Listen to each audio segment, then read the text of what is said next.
Hi Vijay గారు, ఎలా ఉన్నారు? హాయ్ అండి, బాగున్నాను. నేను విషయాలు చెప్పాలండి.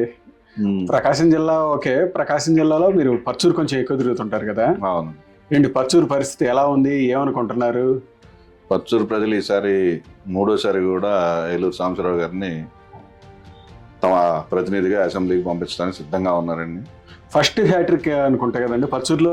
అంటే దగ్గుబాటి వెంకటేశ్వరరావు గారు వీళ్ళు 3 సార్లు గెలిచినా కానీ వరుసగా 3 సార్లు గెలిచిన వాళ్ళు ఎవరూ లేరు. ఇదే పర్చూరు నియోజకవర్గ ప్రారంభం నుంచి కూడా ఎవరు కూడా వరుసగా 3 సార్లు ఒకే పార్టీ మీద గెలిచిన అభ్యర్థి లేడు. ఆ విధంగా అయితే ఏలూరు సాంబశివరావు గారిని పర్చూరు నియోజకవర్గంలో రికార్డుగానే మిగిలిపోద్దండి. ఈ 3 సార్లు గెలవటం అనేది అసలు పర్చూరు ఎన్నికల సాంప్రదాయానికి విరుద్ధం. అవునవును. అది ఎప్పుడు కూడా గతంలో కూడా వెంకటేశ్వర గారు ఉన్నప్పుడు కానీ అంతకుముందు కమ్యూనిస్ట్ పార్టీ నాయకులు కమ్యూనిస్టులు కాంగ్రెస్ మధ్య పోటీ పడినప్పుడు కూడా ఎప్పుడు కూడా మెజారిటీ 2000, 3000, 1500, 1200 ఈ రేంజ్ లోనే నడిచేది. కానీ ఈసారి ఒక్కసారి వెంకటేశ్వర గారికి 14,000 ఏదో వచ్చింది. అవునవును, 2004 ఆ టైంలో. ఆ తర్వాత మళ్ళీ ఇదే వరవడి సాగింది. కానీ ఈసారి చూస్తుంటే మెజారిటీ కూడా ఆ రికార్డును కూడా బ్రేక్ చేసి పైకి వెళ్ళే అవకాశం కనపడుతుంది బాగా మనకి. అవునవును, అదే అంటున్నారు. మనకి పర్చూరు నియోజకవర్గం చూస్తే అక్కడ వర్గ పోర్లు ఇవి ఎక్కువగా ఉంటాయి ఏదన్నా.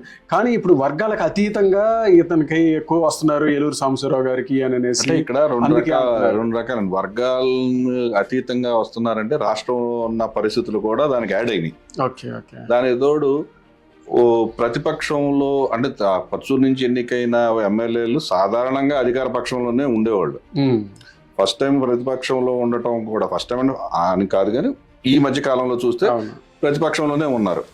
ఇప్పుడు ప్రతిపక్షంలో ఉన్నప్పటికీ ఆయన ఎమ్మెల్యేగా అధికార పార్టీలో అప్పుడు టీడీపీ అధికారంలో ఉన్నప్పటికీ ఆ రెండింటికి మధ్య వ్యత్యాసం ఏంటో కూడా పర్చూరు ప్రజలకు తెలిసింది. కరెక్ట్. దాని తోడు ఈయన ఎమ్మెల్యేగా ఉన్నప్పుడు 14-19 మధ్యలో ఈయన చేసిన అభివృద్ధి కార్యక్రమాలు ఏవైతే ఉన్నాయో ఆయన నిత్యం గుర్తుకొస్తున్నాయి. అప్పటి నుంచి ఇప్పటిదాకా ఈ 5 ఏళ్లలో జరిగినవి కూడా పెద్దగా ఏమీ లేవు. అక్కడ ఇక్కడ జరిగిన దానికి తోడు వైసీపీ వాళ్ళు కంటిన్యూస్గా అక్కడ ఒక నాయకుడు అనేవాడిని నిలబెట్టలేకపోయారు. ఒకటో కృష్ణుడు పోతే రెండో కృష్ణుడు అన్నట్టుగా రకరకాల మందిని ఎక్స్పెరిమెంట్లు చేశారు. చివరికి ఈ 5 ఏళ్లలో ఆమంచి కృష్ణమోహన్ని పంపించి అతను ఆర్థికంగా స్థిరపడేటట్టు నడిచింది కానీ వ్యవహారం వాళ్ళ పార్టీ ఇక్కడ బలోపేతం చేసుకునే కార్యక్రమం ఏది జరగలేదు. అదే సమయంలో ప్రతిపక్షంలో ఉండి ఈయన ఈ 5 ఏళ్ల జగన్ పరిపాలన మీ అందరూ చూశారు కదా, మనందరికీ తెలుసు. ఆయన మీద వచ్చిన ఒత్తిడులు, తన వ్యాపారానికి ఇబ్బందికరంగా కానివ్వండి, తన మీద రాజకీయపరమైన ఒత్తిడి కానివ్వండి, పార్టీ మారమని రకరకాల ఒత్తిళ్లు ఎదుర్కొని కూడా ఇదే పార్టీలో నిలబడ్డారు ఆయన, అన్నింటినీ తట్టుకొని. నాకు ముఖ్యంగా మంజుల గురించి చెప్పాలంటే మంజులలో వీళ్ళిద్దరిని అంటే ఒకటి రవి గారిని, 2 సాంబశివరావు గారిని, వీళ్ళిద్దరిని టార్గెట్ చేసి రాజకీయాలు నడిపాడు జగన్ రెడ్డి. ఈ ఒత్తిడిని ఇద్దరు సక్సెస్ఫుల్ గా ఎదుర్కొన్నారు, పార్టీ తరఫున నిలబడ్డారు. రేపొద్దున గెలిచిన తర్వాత రాబోయే మంత్రివర్గంలో కూడా ఈ 2 నియోజకవర్గాల నుంచి ఎవరో ఒకళ్ళు అయితే మాత్రం ఖచ్చితంగా మంత్రిగానే చూడగలం మనం. అదే పర్చూరు నియోజకవర్గానికి సంబంధించిన వ్యక్తిగా నేను సాంబశివరావుని మంత్రిగా చూడటానికి ఇష్టపడతాను. ఓకే. అవును, మొన్న ఓట్లు డిలేషన్ ఇవన్నీ చాలా పెద్ద గోల్ నడిచింది కదా, దాని ఇంపాక్ట్ ఏమన్నా ఉంటుందంటారా? సహజంగా, ఎందుకంటే అసలు రాష్ట్రం మొత్తంలో టార్గెటెడ్ సీట్లలో పర్చూరు కూడా ఉందని అప్పుడే కదా మనందరికీ తెలిసింది. ఎందుకంటే మిగతా ఎక్కడా కూడా జరగలే. కేవలం ఎవరెవరినైతే ఓడించాలి అని స్పెసిఫిక్ గా అనుకున్నారో ఆ సీట్లలో మాత్రం చాలా కాన్సన్ట్రేట్ చేసి వాళ్ళు వర్క్ చేశారు. అంతే ధీటుగా సాంబశివరావు ఎదుర్కొన్నాడు దాన్ని పూర్తిగా. అసలు రాష్ట్రం మొత్తానికి అన్ని నియోజకవర్గాల ప్రజలు చైతన్యవంతమైంది పర్చూరు ఇష్యూలోనే. హైకోర్టు దాకా వెళ్ళి కోర్టు చేత కూడా అధికారులకు మొట్టికాయలు వేయించి దాని సక్రమైన మార్గంలో పెట్టాడు. చాలా కష్టపడ్డారు దానికి. చాలా వాళ్ళ టీం అంతా కూడా చాలా బాగా వర్క్ చేసింది. అది రాష్ట్రం అంతా కూడా ఒక మోడల్ అయిపోయింది. దాంతో ప్రతి తెలుగుదేశం నాయకులు, తెలుగుదేశం ఎమ్మెల్యేలు కానీ, మాజీ ఎమ్మెల్యేలు కానీ ఉన్న ప్రాంతాలు అందరూ కూడా చైతన్యం అయ్యి వాళ్ళ ఓటర్ల లిస్టులు వెరిఫై చేసుకోవటం, అది రాష్ట్ర స్థాయిలో ఆఖరి ప్రధాన ఎన్నికల కమిషనర్ స్థాయికి వాళ్ళ దృష్టికి వెళ్ళింది. వాళ్ళ దృష్టికి వెళ్ళి వాళ్ళు అక్కడి నుంచి వచ్చి ఇక్కడ వాళ్ళని క్వశ్చన్ చేసి ఇవన్నీ చేసేస్తేనే ఆ ఉధృతి తగ్గింది. లేకపోతే తెలుగుదేశం ఓట్లు చాలా గల్లంతయ్యాయి. ఎవరో దాకా, ఎందుకంటే నా ఓటే 2 సార్లు డిలీట్ చేశారు. నేను చదువుకొని ఉండి విషయాలన్నీ తెలిసి విశ్లేషణ చేయగల రాజు నా ఓటు అలాంటి వాడికే చేస్తే అసలు ఎక్కడో ఉద్యోగాలు చేసిన చిన్నపిల్లల ఓట్లు గ్యారంటీ కూడా ఏముంది అసలు. సరే, కాకపోతే ఇవన్నీ కూడా ఎమ్మెల్యే అభ్యర్థిగా సాంబశివరావు గారు ఎప్పటికప్పుడు గైడెన్స్ ఇవ్వబట్టి గ్రామ కమిటీలు కానీ ఇవన్నీ కూడా బాగా పనిచేసి దాన్ని పూర్తిగా ఆపగలిగారు. ఎప్పుడెక్కువ అడపాదడప కొన్ని ఉంటే ఉండొచ్చు, కానీ మెజారిటీ ఓట్లు అయితే తిరిగి తీసుకురాగలిగాం మనం. ఇక్కడ మీరంతా టార్గెట్ అన్నారు కదా ఏలూరు గారిని. ఇప్పుడు నాకు అర్థం కాదు అది ఒకటే, ఇప్పుడు ఆయన ఏలూరు సాంబశివరావు గారి మీద అంత కక్ష కట్టి అంత టార్గెట్ చేయాల్సిన పని ఏంటి? ఎందుకంటే ఈయన ఏలూరు సాంబశివరావు గారి గురించి చూస్తే ఆయన కొంచెం సౌమ్యుడు, ఆయన పని ఏదో ఆయన చేసుకుంటూ పోతుంది. అంత అగ్రెసివ్గా జగన్మోహన్ రెడ్డి గారిని కానీ లేకపోతే ఎవరిని ఏమనేవాడు కాదు. లోకల్లో తన నియోజకవర్గంలో తన పనులు తను చేసుకుంటాడు. మీకు ఫస్ట్ ఇప్పుడని కాదు, 2019లో గెలిచిన తర్వాత కూడా 2019 ఎలక్షన్ అయిపోయిన తర్వాత అసెంబ్లీలో ఫస్ట్ అసెంబ్లీలోనే జగన్మోహన్ రెడ్డి వార్నింగ్ ఇచ్చాడు, చేయి చూపిస్తా ఈయనకి ఏలూరు సాంబశివరావు గారికి. ఏం పచ్చూరు అనుకుంటున్నావా ఎంత తెలుస్తా అనే టైప్లో. అదిగా మొన్న వచ్చేసరికి ఈ ఓట్లు డిలేషనే కాదు, ఈ నోవా ఆఫీసుల్లో కూడా దాడులు చేశారు మొన్న ఆయన. ఎందుకని సీఎంఓ నుంచి ధనంజయ రెడ్డి గారు కీన్గా మానిటర్ చేస్తున్నాడు ఈయన దీన్ని మొత్తాన్ని అనేసి కడపళ్ళు. ఎందుకంటారు, ఎందుకు అంత టార్గెట్ ఆయన అంటే? 14-19 మధ్య కొత్త క్యాండిడేట్ భారీ మెజారిటీతో అసెంబ్లీలో అడుగు పెట్టారు. ఒక సందర్భంలో నాకు గుర్తున్నంత ఒక సందర్భంలో జగన్ అధికార పక్షంలో ఎమ్మెల్యేగా ఒక ఇష్యూ మీద మాట్లాడుతూ ఆయన విమర్శించాడు. జనరల్ గా రాజకీయాల్లో విమర్శలు ప్రతి విమర్శలు సహజం, కానీ జగన్మోహన్ రెడ్డిని తను విమర్శిస్తే సహించే మనస్తత్వం కాదు కాబట్టి ఆ ఇన్సిడెంట్ కి సంబంధించి మనసులో పెట్టుకున్నాడు. ఆ టైంలోనే ఇదేమన్నా పచ్చూరు అనుకుంటున్నావా, పెద్దగా అరుస్తున్నావా అనేది మాట్లాడాడు. అవునవును, అలా అసెంబ్లీలో మాట్లాడిన దానికి పచ్చూరు అవ్వాలా వినుకుండా అవ్వాలా అదేం ముఖ్యమంత్రి. అది 2014లో 19 ఎన్నికల్లోనే నువ్వు ఎలా గెలుస్తావో చూస్తానన్నంత స్థాయికి వెళ్ళింది. కానీ 19లో అన్ని ప్రతికూలతల మధ్యలో కూడా డాక్టర్ వెంకటేశ్వరరావు లాంటి పెద్ద స్టాల్వర్ట్ లీడర్ ని ఓడించి మరి గెలిచారు. మెజారిటీ ఎంతైనా కావచ్చు. వెంకటేశ్వరరావు గారు ఫస్ట్ టైం ఓడిపోవడం.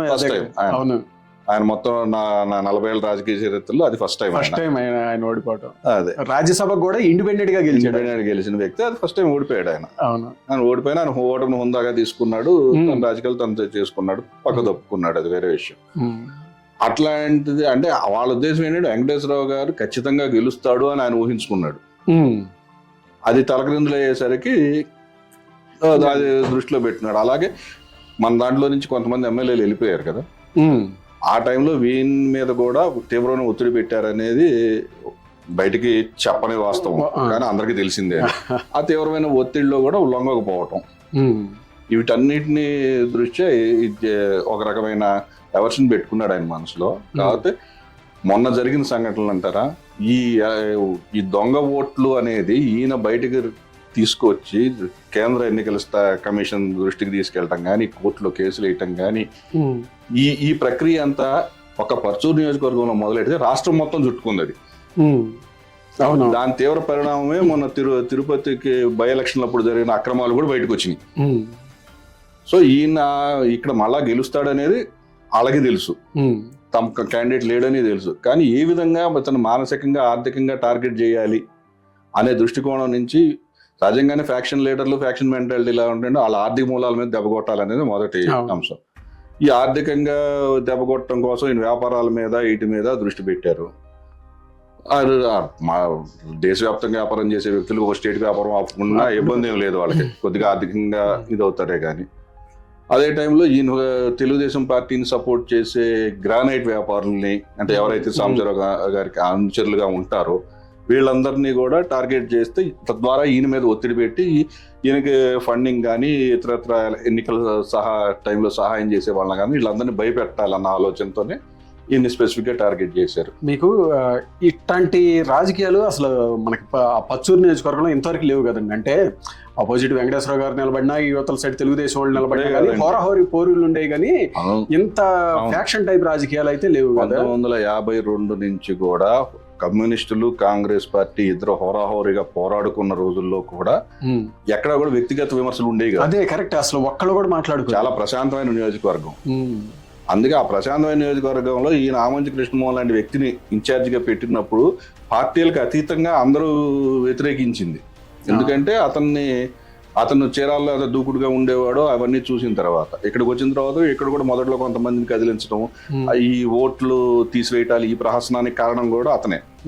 అతను చెప్పినట్టుగానే అధికారులు అందరూ పనిచేయటం, చివరికి అతను కూడా ఇక్కడి నుంచి తప్పించారు. అసలు పూర్తి కూడా పార్టీలోంచి బయటికి పంపించేశారు అనుకోండి ఆమంచి కృష్ణమోహన్. అదే జగన్ నైజం. అతన్ని తప్పించారా? కొంతమంది అంటే ఏంటంటే ఈయన మీద స్పెసిఫిక్ గా ఈ దాడులు దీంతో ఈయన మీద ఇంకా ఎక్కువ సింపతి పెరిగింది. అట్లాగే ఏదైతే కాపు కార్డు వాడదామని ఆయన నామంచి గారిని తీసుకొచ్చారు కదా, ఈయనకి ఏలూరు గారికి అటు కాపు వర్గంలో ఎక్కువ యువత ఈయన వైపే ఉండటంతో ఇక్కడ మనకు వర్కౌట్ కాదు అని ఆయన అంతటా ఆయనే వెళ్ళిపోయాడు అని అనేసి అంటారు. ఎంతవరకు నిజం అంటారు? కొంతవరకు వాస్తవం ఉండొచ్చు, కానీ నాకు తెలిసిన అసలు మేజర్ రీజన్ ఏంటంటే ఆమంచి కృష్ణ అయిష్టంగానే ఇక్కడికి వచ్చారు. ఆయనకి ఎప్పుడు చీరాల్లో పోటీ చేయాలనే ఉంది.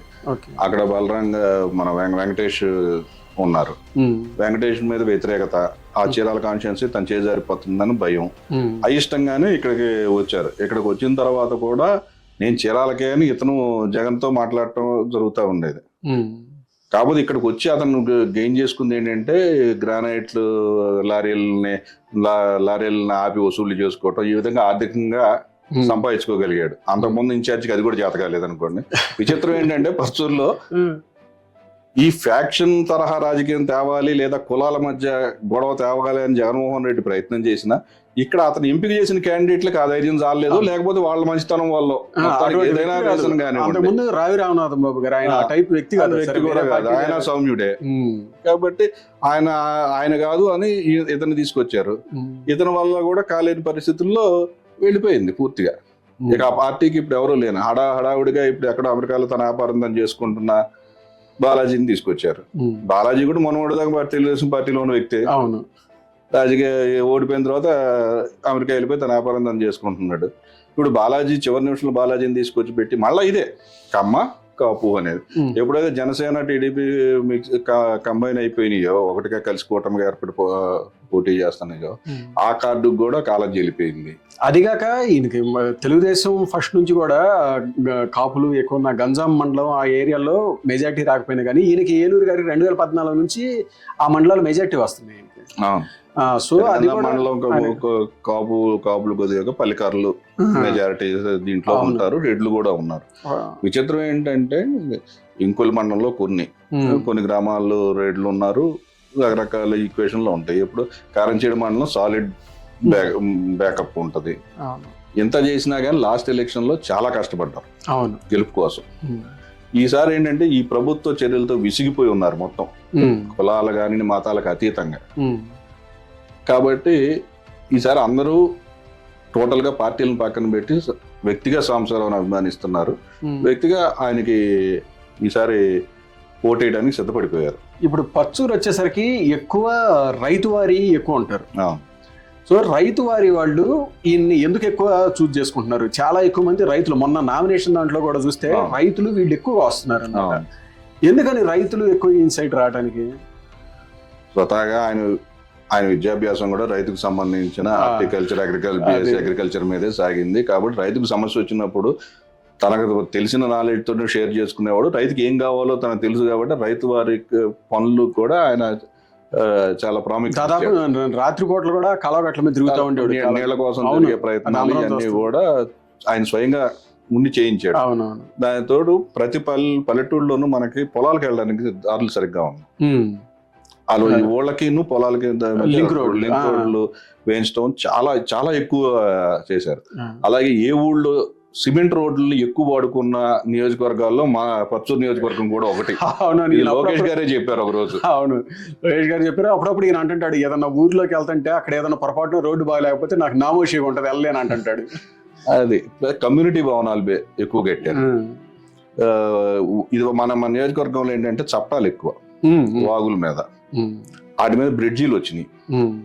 నేను 40 ఏళ్ళ నుంచి నేను చూస్తానే ఉండేవాడిని. ఎన్నిసార్లు పర్చూరు నుంచి గుంటూరు వెళ్ళాలన్నా, పర్చూరు నుంచి ఒంగోలు వెళ్ళాలన్నా వర్షాకాలం వచ్చేసరికి బళ్ళు ఆగిపోతాయి.